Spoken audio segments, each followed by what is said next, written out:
Le damos la bienvenida a las personas que nos ven en internet en esta mañana, donde quiera que tú estés.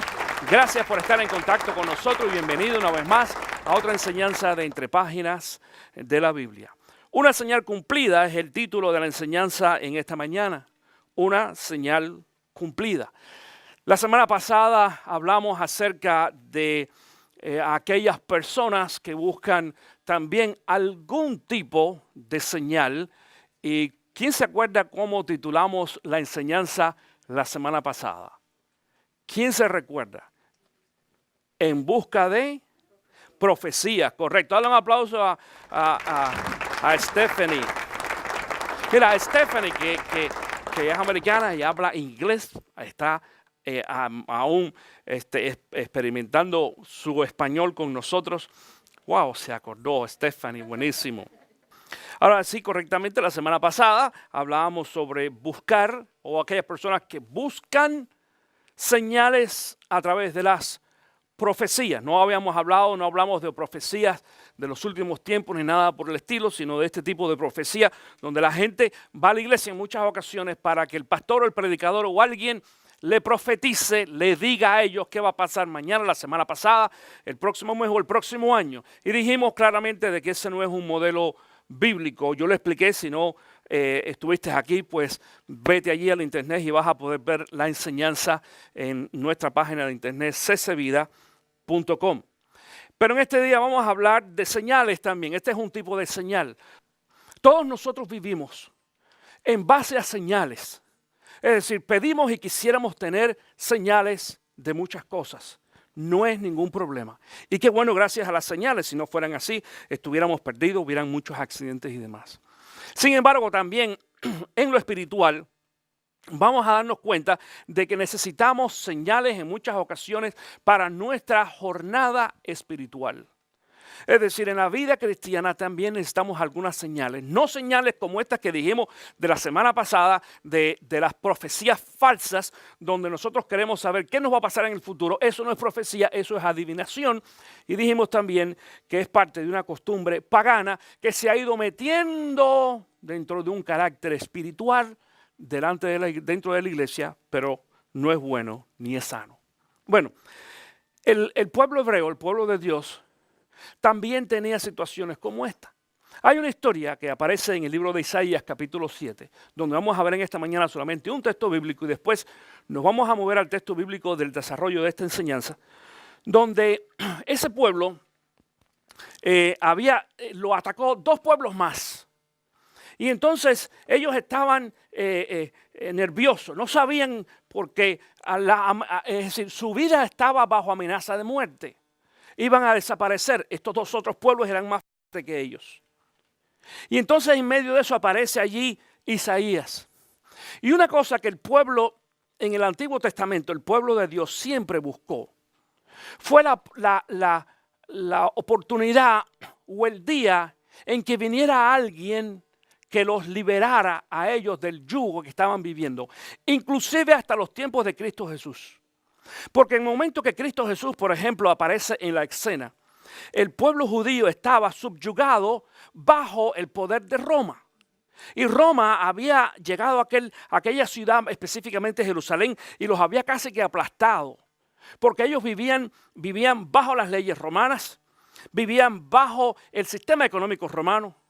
Los taxes o el dinero que se colectaba allí en el pueblo iba también al pueblo romano. Los judíos vivían molestos porque decían, ¿cómo es posible que esta gente que no es de nuestra nación, no es de nuestra patria, no es nuestra cultura, han venido, nos han subyugado y encima de eso tenemos que darle nuestro dinero?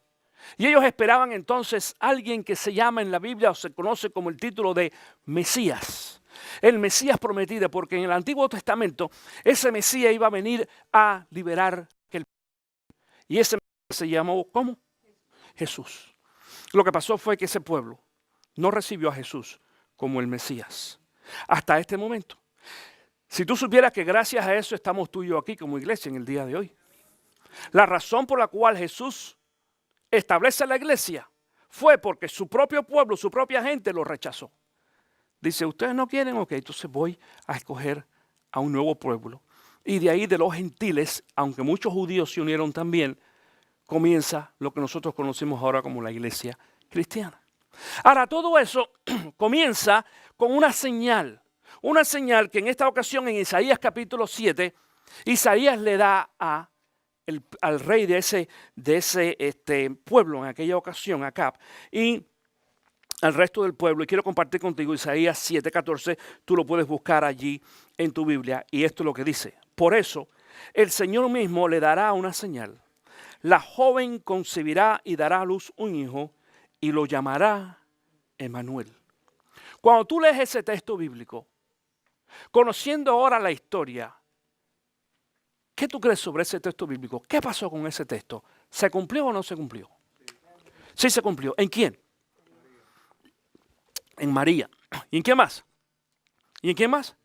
Y en Jesús.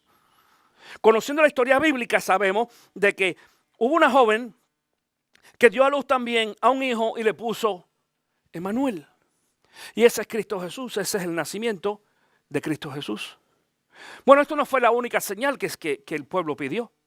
Déjame decirte de que después cuando nos movemos al Nuevo Testamento, por ejemplo, si te vas ahí a Mateo capítulo 24, vas a ver a Jesús caminando. Dice que venía saliendo del templo con un grupo de discípulos y cuando los discípulos dijeron, maestro, mira, ¿qué tú crees de este templo tan bonito y tan maravilloso? Y wow, dice, miren, el día va a llegar de que aquí no va a quedar piedra sobre piedra. Todo esto va a ser destruido. Cuando los discípulos escucharon aquello, dice que se quedaron asombrados. Curioso que dice el texto bíblico que no le preguntaron enseguida de eso, porque de ahí caminaron varios minutos hasta un lugar determinado y entonces allí le preguntaron, Señor, ¿cuándo sucederá todo eso que tú nos dijiste? Y dice el texto original, dice así también, dice, danos señales, señales. Hablaban de las señales de ¿qué? De los últimos tiempos. Ahí acuérdense aquellos de ustedes que estuvieron aquí en ese servicio donde yo hablé de 3 preguntas, 3 tiempos, ¿te acuerdas de eso? Porque en ese capítulo 24 Cristo Jesús responde 3 preguntas diferentes en 4 tiempos diferentes. Lo que pasó en el año 70, lo que ha pasado en unos años y lo que va a pasar en un tiempo.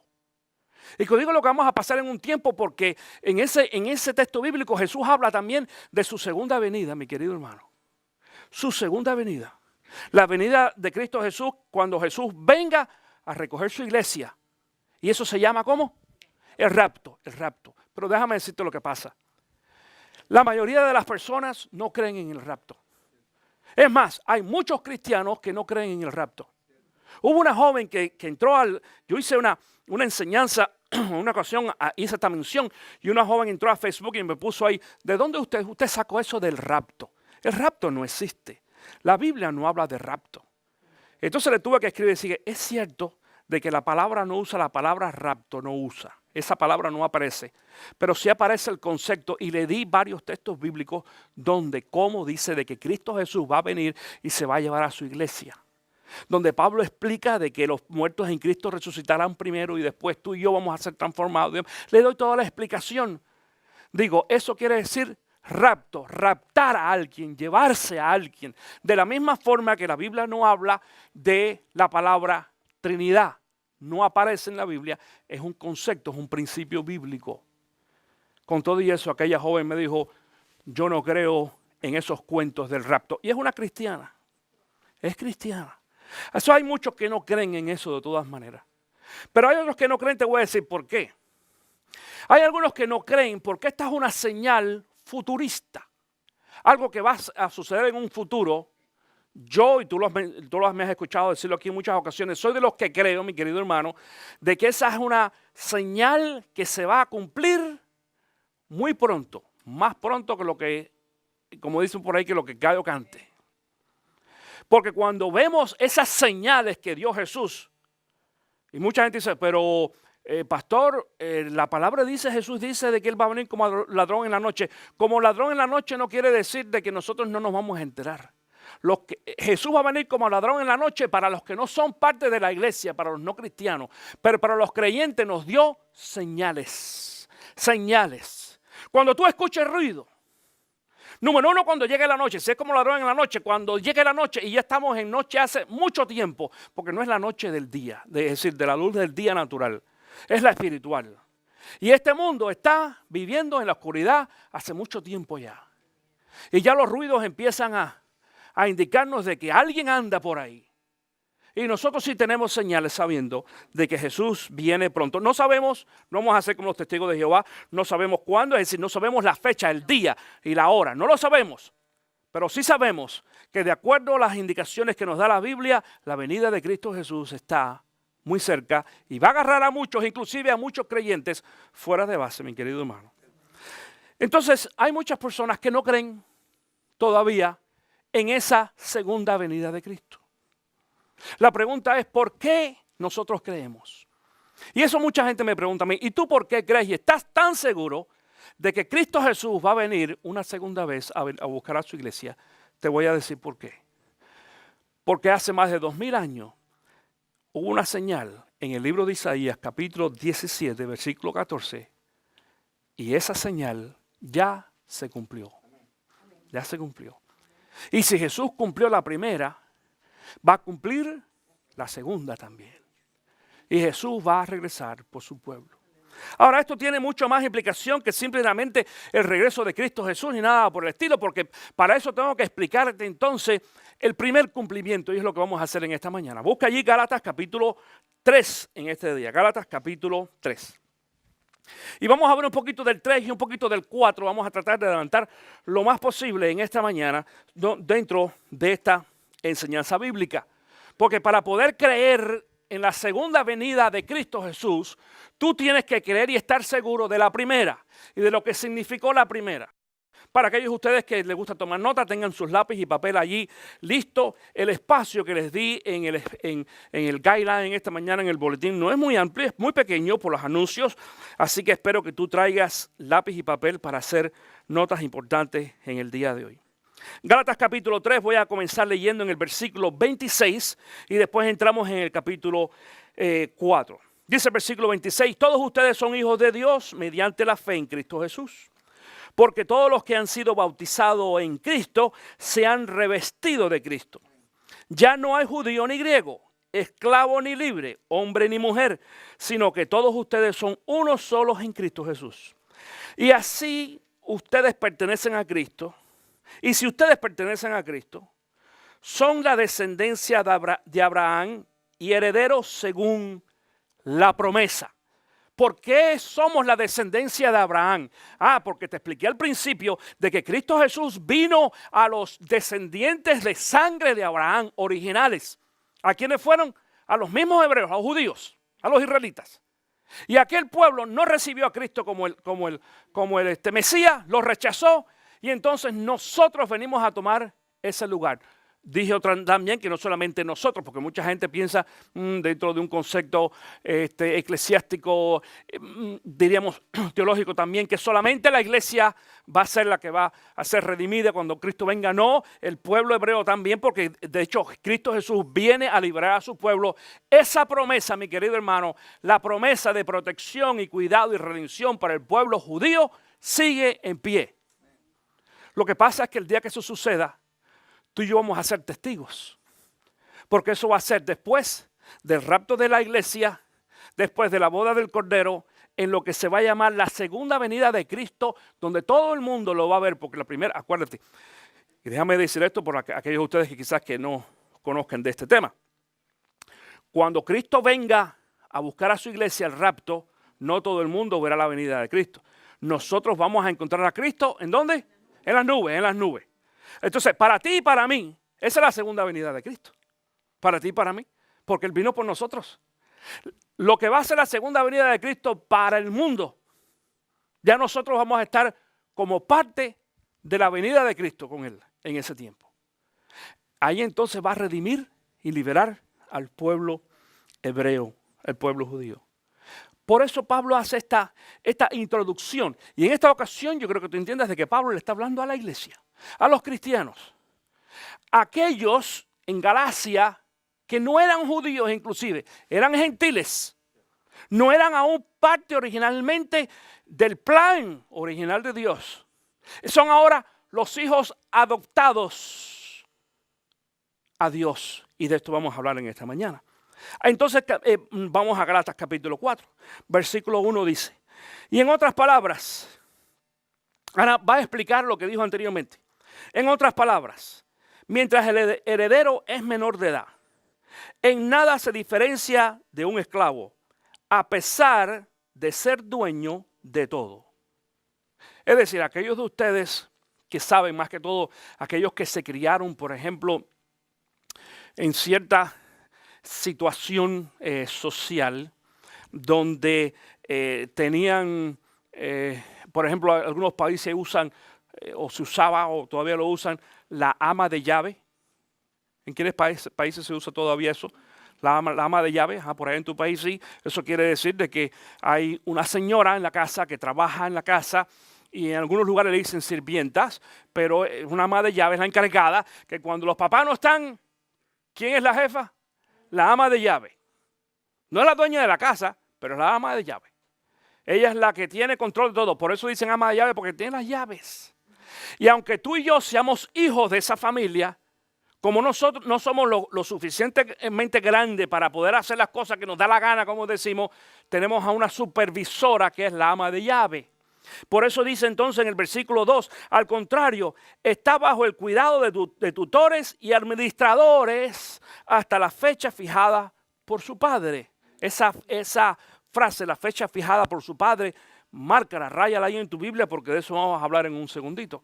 Es decir, mientras éramos hijos, éramos parte, fíjate esto, éramos parte del hogar, de la familia, pero todavía no teníamos la autorización del padre para hacer lo que nosotros quisiéramos hacer, porque éramos muy pequeños todavía y estábamos bajo supervisión. Versículo 3. Así también nosotros, cuando éramos menores, estábamos esclavizados por los principios de este mundo. Quiere decir, cuando hablamos ahora en el versículo 3 de ser menores, no estamos hablando menores de estatura ni de edad, sino espiritualmente. Quiere decir, cuando estábamos, ¿qué cosa?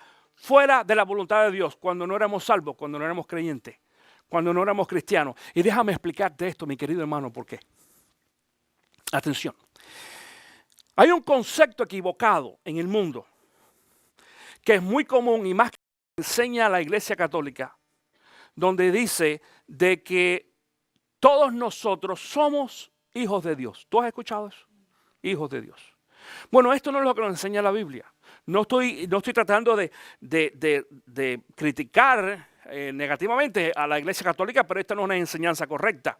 Es decir, la Biblia no dice que todos somos hijos de Dios. La Biblia dice que todos somos criaturas de Dios. Todos hemos sido creados por Dios. Pero nosotros venimos a ser hijos de Dios. ¿Bajo el concepto de qué? ¿De qué? De creación no. De creación es creados. Venimos a ser hijos de Dios bajo el concepto de qué? Adopción, adopción, adopción. Bajo el concepto de creación somos criaturas de Dios. Bajo el concepto de adopción somos entonces hijos, somos hechos hijos de Dios. Por eso dice aquí que cuando éramos pequeños, es decir, cuando no éramos todavía hijos de Dios. Ahora vamos a entrar al versículo 4 y este es el versículo clave en esta enseñanza, en esta mañana. Dice aquí, pero cuando se cumplió el plazo, yo estoy leyendo de la versión, la nueva versión internacional que dice, pero cuando se cumplió el plazo, la versión Reina Valera dice, cuando vino el cumplimiento del tiempo. Di conmigo cumplimiento. No te escucho, cumplimiento.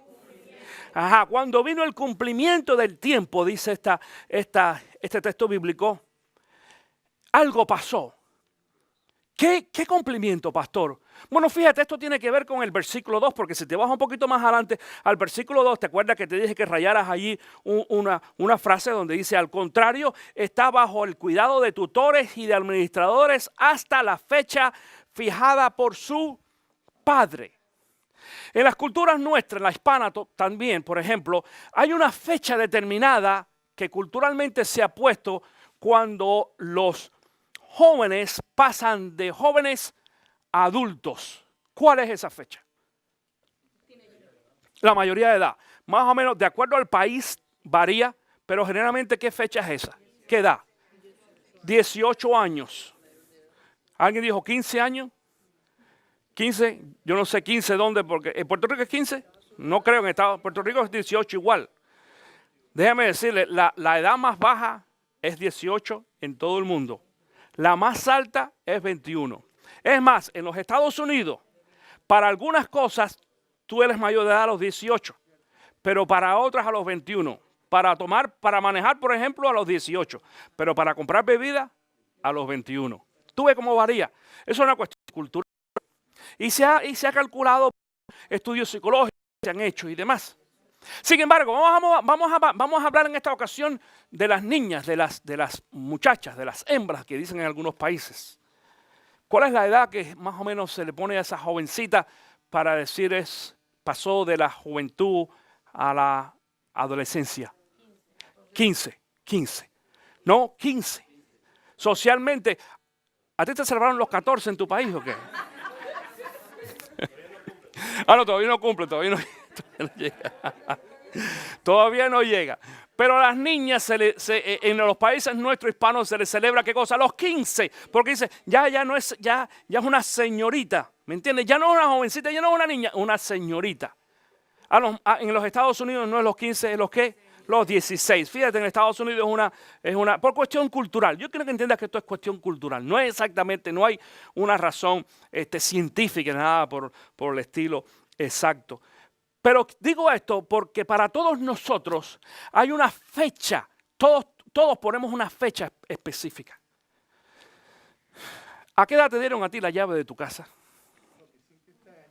¿A los cuántos? A los 15. A los 15. ¿Muy temprano o muy tarde? Muy tempranísimo. ¿A quién más se le dieron a los 15? ¿A quién le dieron la llave de su casa a los 15? Bueno, yo creo que le rompí el récord porque a mí me dieron la llave de mi casa a los 12 años. Y mi papá me lo dijo. Mi papá me dijo, yo te voy a dar la llave de la casa cuando cumplas 12 años de edad. Efectivamente, cuando yo cumplí 12 años de edad, mi papá me hizo una copia y me la dio. Yo tenía la costumbre de ir a la iglesia y iba solo. Es más, en un tiempo, como yo iba más temprano, yo me iba con una jovencita, ustedes se acuerdan de Maribel, que era vecina nuestra, pero ella tenía como 3 o 4 años más que yo, y entonces pues era como mi supervisora para ir a la iglesia porque nos íbamos en autobús. Pero cuando yo cumplí 12 dije, no, ya me voy yo solo. Ni con mamá ni papá, ni con Maribel, me voy yo solo. Entonces yo tenía la llave. Y yo me acuerdo que Maribel me dio una boca y dijo, no, vete, y yo hoy no voy a la iglesia. Entonces ella se fue en un autobús y yo esperé que venía atrás, solamente para irme solo. ¿Entiendes esto? ¿Por qué? Porque ya yo cumplí la edad establecida por mi papá. Y junto con esa edad, mi querido hermano, mi papá me puso a mí ciertas reglas. Aquí lo vamos a ver ahorita. Porque también hay, en esa fecha establecida, hay ciertas reglas donde tú y yo entramos como hijos de Dios. ¿Entiendes esto? Vamos a hablar, prepárate porque tienes algunas cosas para apuntar allí. Una de las cosas que mi papá me dijo a mí, por ejemplo, fue, cuando me entregó la llave, que de día entre semana yo no podía llegar a mi casa más tarde de las 8 de la noche o de las 9, algo así. Eso era porque estaba en el barrio con los amigos jugando y demás, o montando bicicleta, y yo estaba en mi casa temprano. Pero los fines de semana, sábado, domingo, me daba un periodo de gracia, diríamos ahí, un espacio un poquito más allá, y podía llegar a las 10 de la noche. Yo me iba a la iglesia a veces, y los domingos, más que todo, que teníamos la costumbre de que después de la iglesia pues nos quedamos conversando, demás. Y entonces, pues, si andaba solo, atención, si andaba con mis amigos, no. Digo, si andaba con mi familia o con alguna persona de la iglesia o vecinos, no había ningún problema, pero si andaba solo, yo tenía que estar a las 10 de la noche en mi casa. Pero te voy a decir una cosa que pasó un sábado. Un sábado había una fiesta ahí en el barrio donde yo vivía. Y yo le pedí permiso a mi papá, mi mamá, sí, ok, ve, no hay problema. Y yo traía la llave allí. Me acuerdo que mis abuelos me habían regalado un llaverito que mi abuelo me había hecho, inclusive para mí aquello era, wow, era lo primero que yo tenía, que era mío. Un llavero, con una llave, eso indicaba mucho para mí. Entonces me fui a mi fiesta. Y como la Cenicienta, llegó a las 10 de la noche y yo no había regresado a la casa. Y entonces, cuando me di cuenta que eran las 10, ay Dios, bueno, me tengo que ir. Yo no le dije a nadie a la gente, a mis amigos que me tenía que ir porque mi papá me estaba esperando, porque no iba a lucir un poquito como tú sabes. ¿Cómo es eso? Me tengo que ir. Y yo llegué a mi casa, eran pasadas las 10, como las 10 y media de la noche. En silencio. Todo estaba oscuro, todo bien oscuro. Y en mi casa, cuando tú llegabas a la puerta, estaba la mano derecha de la casa. En vez de abrirse así, se abría del otro lado. Y entonces yo entré y miré todo oscuro, todo apagado, todo en silencio. Dije, chévere, no hay problema porque nadie se va a enterar que llegué tarde. Y yo hice así, llegué, cerré la puerta detrás de mí. No encendí ni una sola luz. Yo sabía dónde estaban los muebles. Como los ciegos, yo sabía que si me metía por el centro de la sala, llegaba al comedor de un ladito y ahí había un pasillo a la mano derecha que me llevaba hasta mi cuarto y yo me iba a quitar la ropa y me iba a acostar sin encender, no solamente sin encender la luz, sin ir al baño para que no sintieran el ruidito. No, ni eso, nada. Mi hermano, cuando yo cogí por aquella sala así, en la oscuridad, de pronto sentí un ¡bang! En la cabeza y era mi papá, que estaba sentado detrás de la puerta en un balance. ¿Saben lo que es un balance? Una balancín de eso. Un sillón esperándome con un sartén en la mano. Y me da un clase sartenazo en la cabeza. Que mira, créeme que tú sabes así que tú dices, ¿dónde estoy? ¿Qué onda? Los ladrones, no eran ladrones, era mi papá. Y yo aprendí, y mi papá me dijo, bien tranquilo. Ajá, te dije que aquí tenía que estar a las 10 de la noche. Dame la llave. Dame la llave. Y me quitó la llave y me castigó, ya tú sabes. Y entonces, ¿qué pasó? Me puso otra fecha. Si yo me portaba bien y hacía lo correcto, entonces me puso otra fecha para entregarme de nuevo la llave y recobrar esa confianza. ¿Me hago claro lo que estoy tratando de decir en esta mañana? Las fechas son importantes. Y tú y yo estamos esperando algunas fechas, pero como cosa buena. Déjame decirte una cosa. La segunda fecha que mi papá me puso, yo la esperaba con más entusiasmo que la primera. Porque ahora, en esta segunda fecha, ya yo sabía lo que era la libertad y tener una llave. Y estaba como muy contento. Uy, ¿cuándo llegará el día que mi papá me regrese otra vez la llave y yo pueda llegar? Y me deje salir hasta más tarde con mis amigos y a la fiesta y otras cosas más. Bueno, dice aquí este texto bíblico en el versículo 4, que cuando se cumplió el plazo o cuando vino el cumplimiento de este tiempo, esto nos indica a nosotros, atención con esto nos indica a nosotros de que Dios está en control del tiempo y de la historia. Dios no se le ha olvidado esto porque muchas personas piensan de que esa segunda venida de Cristo Jesús no se va a dar porque es posible que se olvidó. De hecho, el apóstol Pedro también le hablaba a la iglesia porque esto es un mensaje que se daba desde el principio. Y los cristianos ya por allá, por el 60 aproximadamente, decían, oye, pero ¿cómo es eso? Jesús ya murió hace como casi 30 años. Y decían que Jesús viene pronto, pero no viene. Porque la gente pensaba de que Jesús iba a venir enseguida. Y Pedro entonces tiene que decir a la iglesia, no, hermanos, la promesa de Cristo Jesús sigue siendo la misma. Y Él va a venir, no sabemos cuándo, va a venir. Bueno, es cierto, aquellos creyentes murieron sin ver la venida de Cristo Jesús. Quizás algunos de nosotros muramos sin ver esa segunda venida de Cristo. Como quiera que sea, nos vamos a reunir con Él. Y como quiera que sea, vamos a venir también después, el día que Cristo venga a reinar aquí. Eso es lo que dice la palabra de Dios. En base a eso, algunos entonces todavía tienen problema con la venida de Cristo. Por eso fue de que Pablo en otra ocasión en Efesios capítulo 1 dice el versículo número 9, Él nos hizo conocer el misterio de su voluntad conforme al buen propósito que de antemano estableció en Cristo para llevarlo a cabo cuando se cumpliera, ¿qué cosa? El tiempo. Dice, reunir en Él todas las cosas, tanto las del cielo como las de la tierra. Y déjame decirte, han habido varios tiempos que Dios ha puesto. Este es uno. Ha habido varias señales para varios cumplimientos. Déjame decirte otra cosa, y lo he mencionado anteriormente. No todas las profecías bíblicas se han cumplido, pero todas las profecías bíblicas que tienen que ver con la segunda venida de Cristo Jesús ya se cumplieron. ¿Entiende esto? Es decir, no todas las profecías bíblicas están cumplidas, pero las que tienen que ver con la venida de Cristo, la segunda venida de Cristo Jesús, ya se cumplieron. Eso quiere decir de que Jesús puede venir en cualquier momento. Mi querido hermano, el tiempo en tu vida también está en las manos de Dios.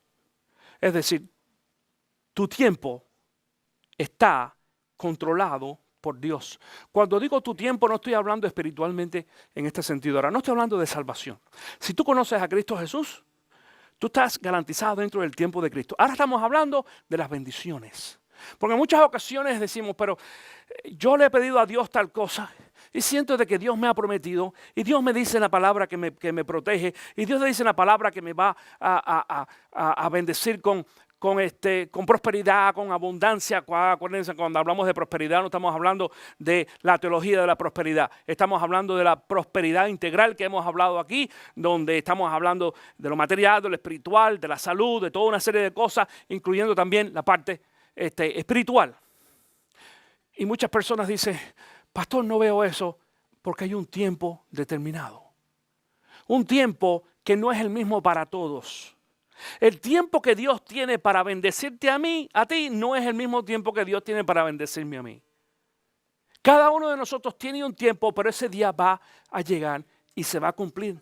Y tú necesitas seguir confiando en Dios en esta forma. Dice el resto del versículo 4, Dios envió, dice, a su Hijo.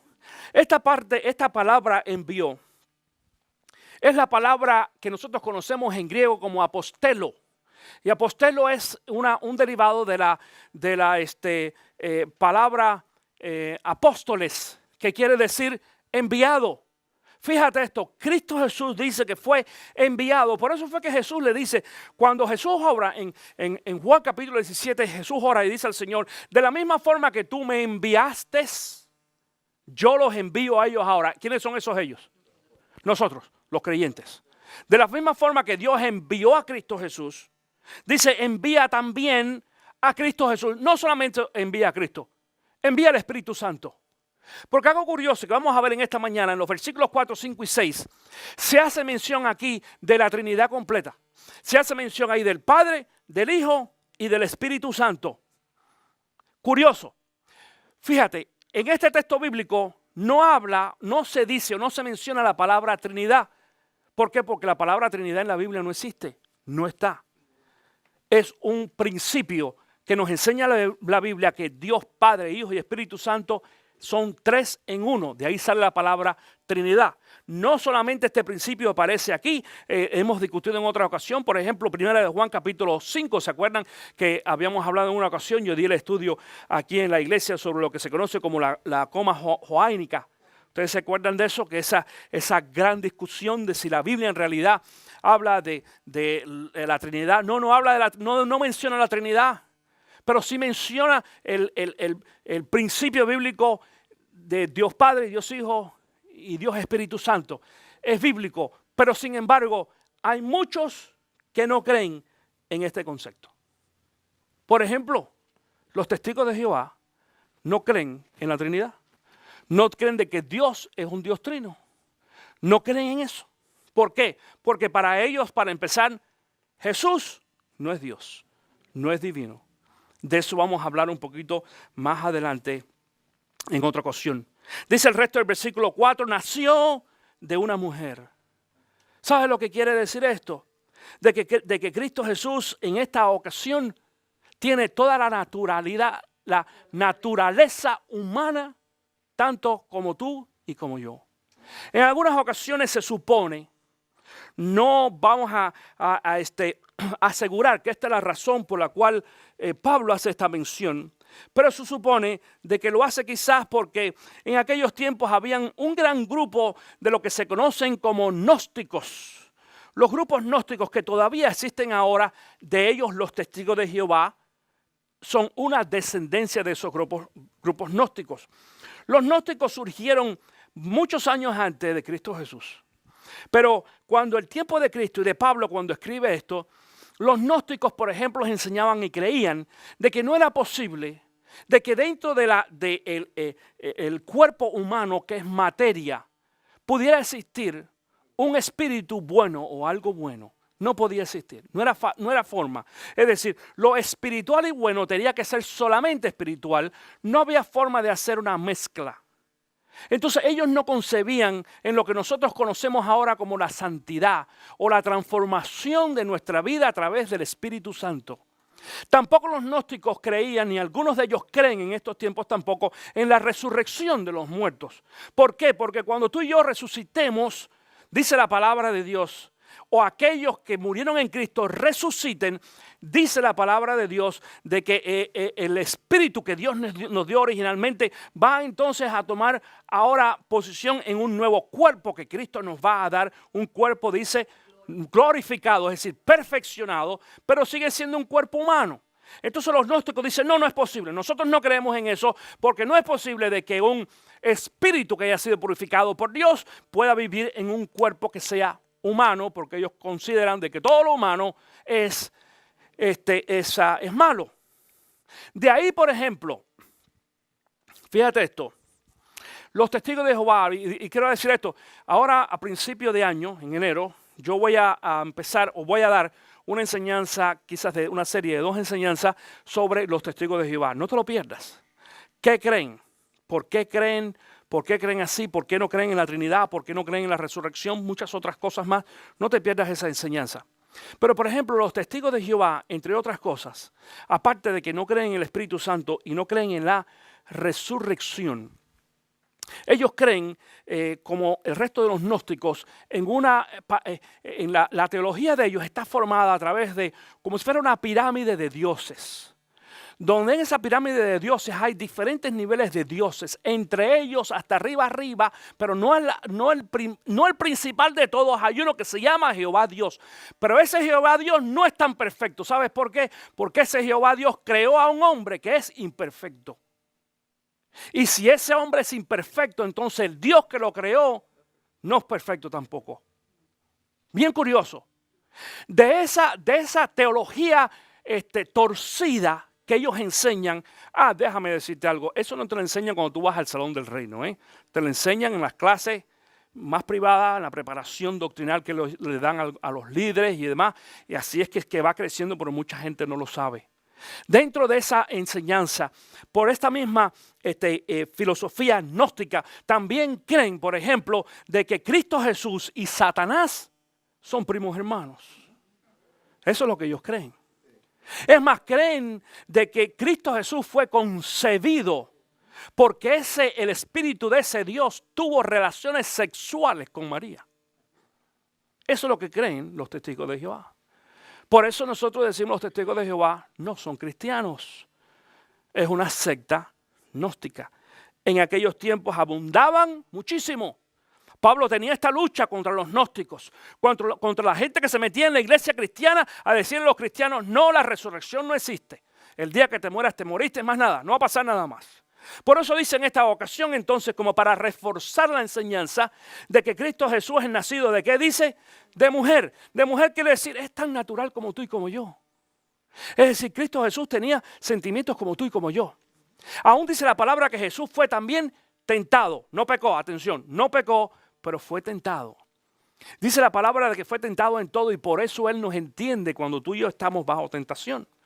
No pecó, pero nos entiende. Hebreos capítulo 2, versículo 14 dice, por tanto, ya que ellos son de carne y hueso, ellos quién, nosotros, dice, Él también compartió esa naturaleza humana para anular mediante la muerte al que tiene el dominio de la muerte, es decir, al diablo. De la misma forma que tú y yo somos de carne y hueso, dice, Jesús también vino como de carne y hueso, para poder identificarse con nosotros. Dice entonces al final del texto bíblico, en el versículo 4, nació bajo la ley. Bajo la ley. Esto nos muestra a nosotros que no solamente Jesús era tan humano como tú y como yo, mi querido hermano, sino que Jesús tenía la influencia de la ley de la sociedad donde nació. Dice el texto bíblico, por ejemplo, Romanos 1:3, dice, este evangelio habla de su hijo que según la naturaleza humana era descendiente de David. Es decir, Jesús, humanamente hablando, sanguíneamente hablando, culturalmente hablando, desciende del rey David. Y del rey David adoptó también esa costumbre. Cada uno de nosotros, cuando nacemos en la cultura que nazcamos, somos influenciados por esa cultura. En esta iglesia, por ejemplo, en esta mañana, donde hay mezcla de varios países, tenemos, mira, americanos, voy por arribita, colombianos, puertorriqueños, mexicanos, dominicanos, por allá, ecuatorianos, wow, cubanos, más americanos, ¿qué más? Mexicana, tú eres de México, ¿verdad? México, puertorriqueña, tú, ahí, tú eres también de Ecuador, ¿verdad? Mira, ve, fíjate la mezcla que hay en esta mañana, aquí en este día. Cada uno de nosotros, además de ser cristianos, hemos sido influenciados por esto de que hemos nacido bajo la ley.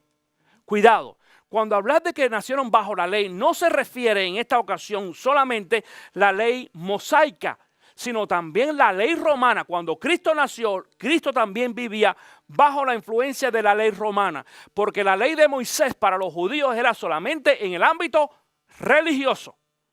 Pero en el ámbito social no era la ley romana la que reinaba en ellos. ¿Quién era? La ley de Roma. Los romanos imponían y decían lo que había que hacer. Jesús lo dijo. Dijo Jesús, yo he venido para qué cosa. O más bien, no he venido a qué. Dice, no he venido a abrogar la ley, sino a cumplirla, a cumplirla. Es decir, Jesús la cumplió. Eso nos enseña que tú y yo también debemos cumplir la ley como buenos cristianos. Como buenos creyentes debemos de hacer lo mismo. En la influencia que hablaba anteriormente, por ejemplo, algo muy interesante que mucha gente no entiende es que cuando nosotros venimos a los pies de Cristo Jesús y venimos a la iglesia, traemos a la iglesia nuestra cultura. Traemos nuestra cultura. Mira, él trae su cultura en esta mañana. Trae su sombrerito de Puerto Rico, ¿verdad? Esa es su cultura. Ahora, si tú lo ves con una pamela americana, dices, qué raro está eso, ¿verdad? Pero es el sombrerito, ajá, así es. Y entonces nos damos cuenta, mi querido hermano, que cada uno de nosotros traemos nuestra cultura. Traemos nuestra cultura aún a la hora de adorar al Señor. Esta es una iglesia donde nosotros cuando nos sentamos a preparar el servicio de adoración, con cuidado tenemos que darle allí algunos matices para poder complacer en muchas ocasiones el gusto de varias personas que escuchan. Porque sí, venimos a cantar al Señor, es cierto que venimos a cantar al Señor, pero también venimos a alimentar nuestro espíritu. Y entonces, como hay varias nacionalidades, pues muchos de los cantos que nosotros usamos aquí tienen diferentes tipos de tonadas o de, ¿cómo es melodías, gracias, la melodía. Y tenemos cantos que tienen más, por ejemplo, el sonido de México, o tenemos otros de Colombia, y tenemos a los puertorriqueños que les gusta mucho la música más tropical, igual que el cubano, pues también hay música un poco más de corte. Bueno, algunos dicen tropical, hay otro concepto que yo sé que existe mucho en Cuba, caribeño, correcto, caribeño. Alguien me dio un CD hace poco de una música caribeña que se está haciendo popular ahí en la isla cristiana, que es una música cristiana, pero tocada con puros instrumentos típicos del país. Las maracas, las claves, las congas, ese tipo de instrumentos, las guitarras y los... en Cuba, por ejemplo, existe un instrumento parecido que en Puerto Rico, que es la uz o el tres también, más pequeño, varias string, ¿cómo se dice? Con varias cuerdas. A mí se me hace tan difícil. Eso es lo típico. Y entonces nosotros nos damos cuenta que aún en nuestra vida cristiana, escúchame, ya ahora somos creyentes, hemos sido adoptados, pero traemos un arrastre cultural. Ahora, mi querido hermano, hay muchas cosas en la cultura nuestra que no la podemos traer a la vida cristiana. Atención, Jesús lo hizo también. Hay muchas costumbres nuestras en nuestros países que no son buenas. Por ejemplo, las malas palabras. ¡Auch! Las malas palabras y algunas conversaciones. Cuando tú vienes a los pies de Cristo Jesús, cuando tú eres nacido de nuevo, ya no puedes decir, bueno, porque ya así se habla en mi país. No, así hablan en tu país los que no conocen a Cristo Jesús. Pero el creyente tiene que aprender a tener un vocabulario diferente. Dice el versículo 5, entonces, para rescatar a los que estaban bajo la ley. Entonces, fíjate lo que hemos visto. Hemos visto de que Dios envió a su hijo, que dice que nació de una mujer, nació bajo la ley. Ahora da la razón para qué. ¿Para qué? Dice, para rescatar a los que estaban bajo la ley, a fin de que fuéramos adoptados como hijos. La razón por la cual Dios cumplió esta promesa, esta señal, fue para rescatarnos a ti y a mí. Para rescatarnos, dice, de la ley, ahora de la parte negativa de la ley, de aquello que nos separa de Dios, mi querido hermano. Y déjame explicarte un poquito, hablarte un poco sobre lo que es la adopción en aquel tiempo. En estos tiempos es difícil la adopción, si tú no lo sabes. Yo tengo, no un amigo, pero alguien, un conocido, que quiso adoptar aquí a un niño y se le hizo tan difícil que logró entonces irse a Rusia y adoptó en Rusia 2 niños. Y no fue tan fácil tampoco, pero fue mucho más fácil que el proceso aquí, me decía él, aunque le costó un poquito más de dinero. Pero el proceso de adopción es difícil. También en el tiempo de los romanos, adoptar a una persona, dicen que era mucho más difícil en aquel tiempo que ahora. Por eso es que Pablo usa en esta ocasión para la explicación de lo que es nuestra transformación del mundo a cristiano o de ser esclavo a ser hijo, porque esto es lo que quiere decir la palabra, de esclavo a hijo. Y déjame decir una cosa en esta mañana. Yo conozco una familia en México precisamente que tiene una situación muy parecida. Esta familia trajo a una jovencita a su casa, muy joven, a trabajar en la casa.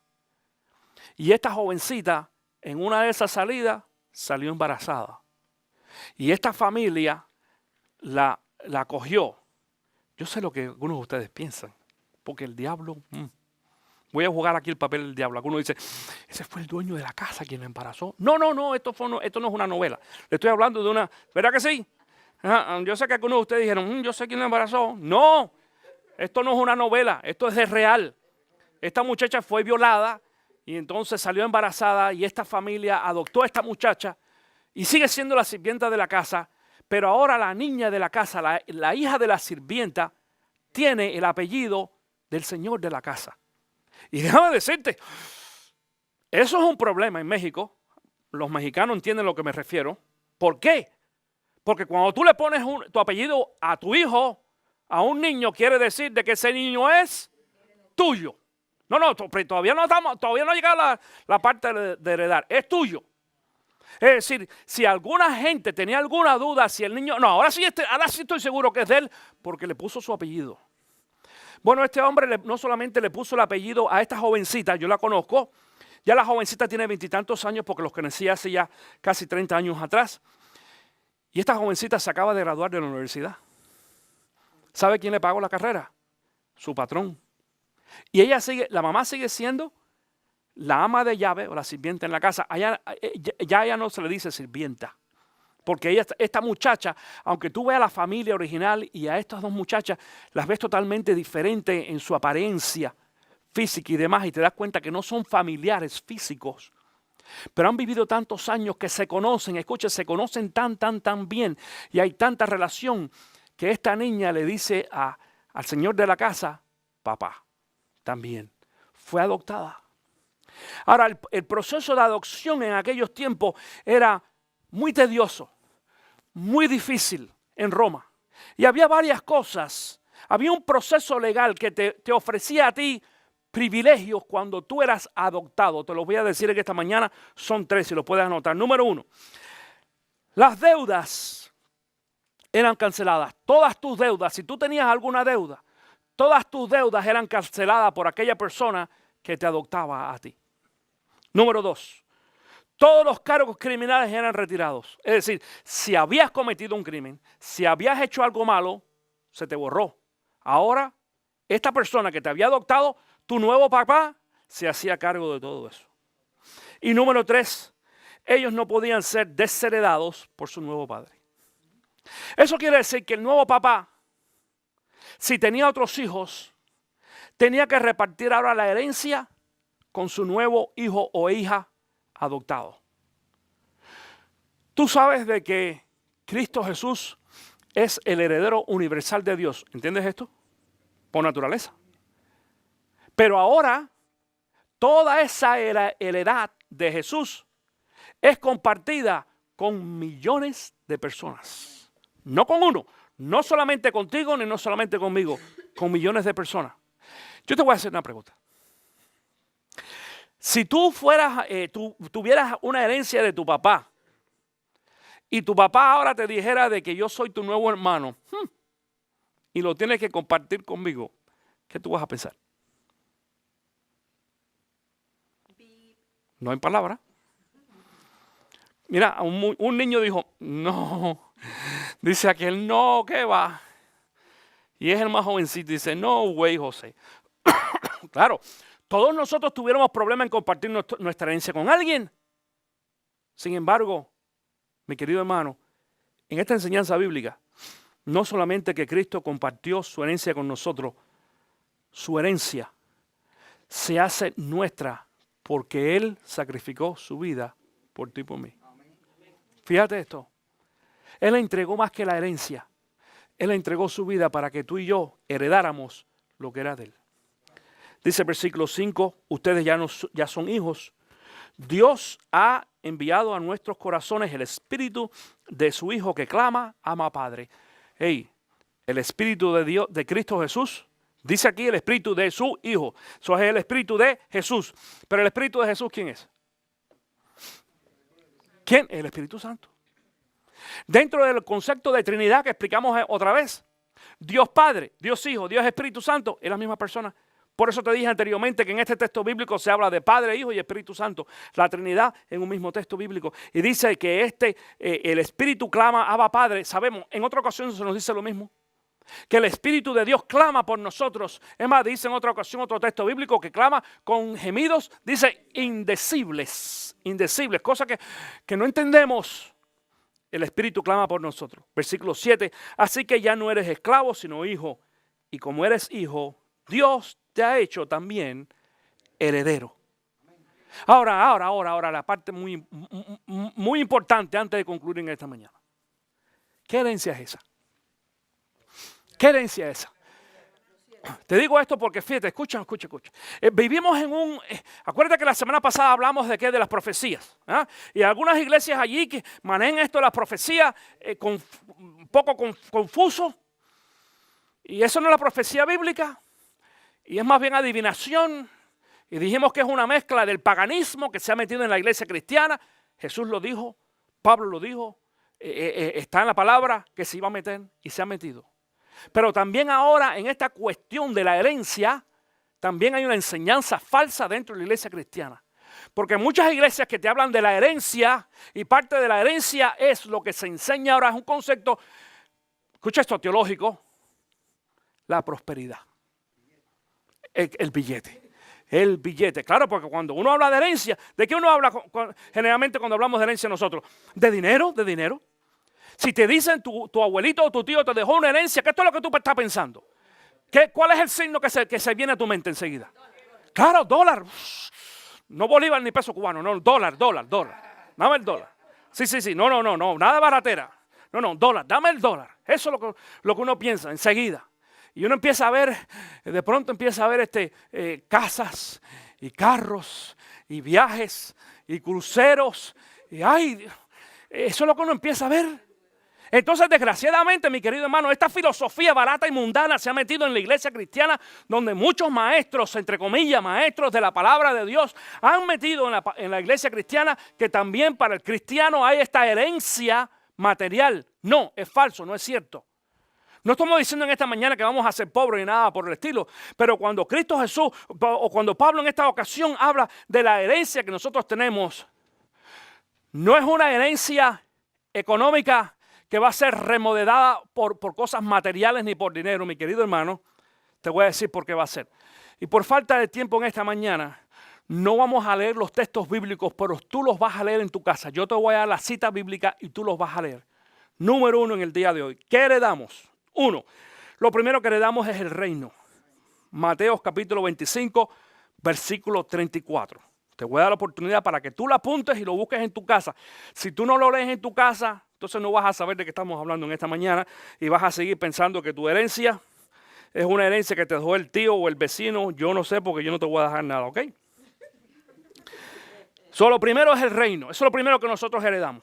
Lo segundo que la palabra nos enseña que nosotros heredamos es vida eterna. Vida eterna. Mateo capítulo 19, versículo 29. Mateo 19, 29. Y lo tercero que nosotros heredamos son las promesas de Dios. Hebreos 6, 12. Hebreos 6:12. Ahora tú me puedes buscar en el resto de la Biblia lo que tú quieras para que tú veas de que no hay absolutamente ninguna otra promesa que tiene que ver con una herencia para los cristianos que no sea esa. Ahora, claro, mi querido hermano, no estamos diciendo en esta mañana de que como parte de esta herencia no haya bendición económica. Sí lo hay. ¿Sabes por qué? Porque fíjate que una de las cosas aquí que nos ofrece, dice, el reino, vida eterna y promesa. Cuando hablamos de vida eterna, quiere decir ¿qué cosa? Salvación. Y esa salvación la obtenemos a través de ¿quién? De Cristo Jesús. Y Pablo le dijo a la iglesia, bien claro, dice, si Dios que no escatimó, dice así, si Dios que no escatimó a entregar a su Hijo por cada uno de ustedes, dice, ¿cómo no le dará juntamente con Él todas las cosas? Todas las cosas, amén. Dale un aplauso a Cristo Jesús en esta mañana por esto. Si tu problema o tu preocupación es, pero yo tengo necesidad económica, Dios te va a bendecir económicamente también. Porque ahora tú eres hijo, tú no eres esclavo. La Navidad es mucho más que esa celebración, como decimos, simplemente el nacimiento de un baby, de regalos, de música y de comida. En estas Navidades nosotros estamos celebrando el cumplimiento de una promesa que se hizo hace más de 2000 años atrás. Más de 2000 años atrás. Que nos asegura a nosotros que nosotros somos creyentes, que nosotros somos salvos. Que ya no somos, si yo he creído en Cristo Jesús, ahora ya yo no soy, dice aquí, esclavo. Soy un hijo adoptivo de Dios. Con los mismos derechos que Cristo Jesús. Atención, pero también con las mismas, ¿qué cosa? Promesas, pero ¿qué más?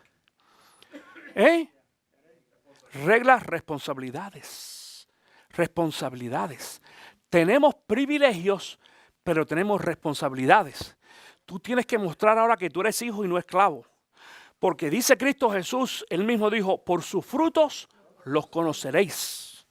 Si tú no me muestras a mí por tus frutos, de que tú eres un verdadero hijo de Dios y que tú has dejado la esclavitud y ahora has sido liberado por Cristo Jesús y estás dentro del nuevo pacto en Cristo Jesús, déjame decirte algo, todavía la Navidad no ha llegado por a ti.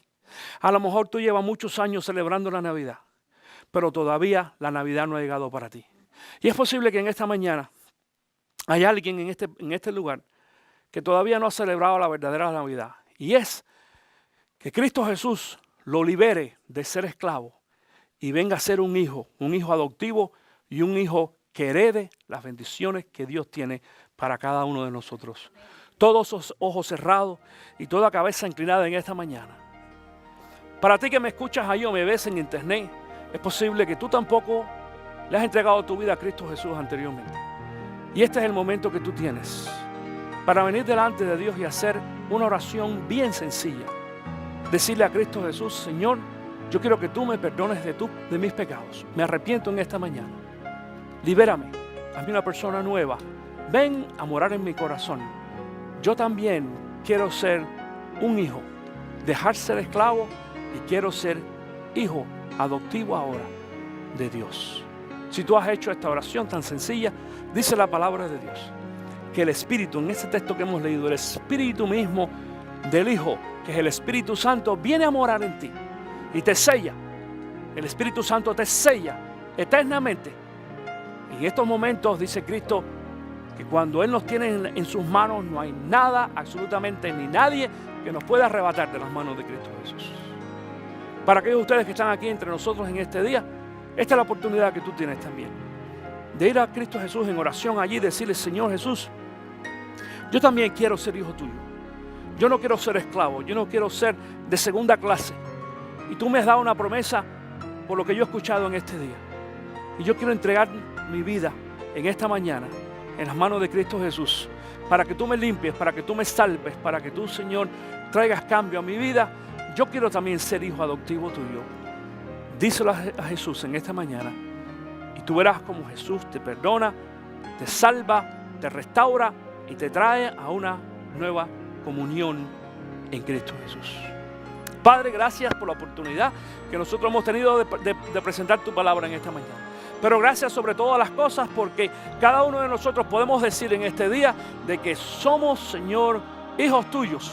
Parte, oh Dios, de ese redil que tú has escogido parte de esta familia, porque ahora somos parte de una misma familia. Aún nuestro ADN, Señor, nos identifica, porque la sangre de Cristo Jesús, que fue ofrecida allí en la cruz del Calvario, nos limpió de todo pecado, y ahora es como una transfusión que se nos ha puesto a cada uno de nosotros, donde nos limpiamos de nuestro pecado antiguo, Señor, y ahora hemos venido a una nueva vida en Cristo Jesús.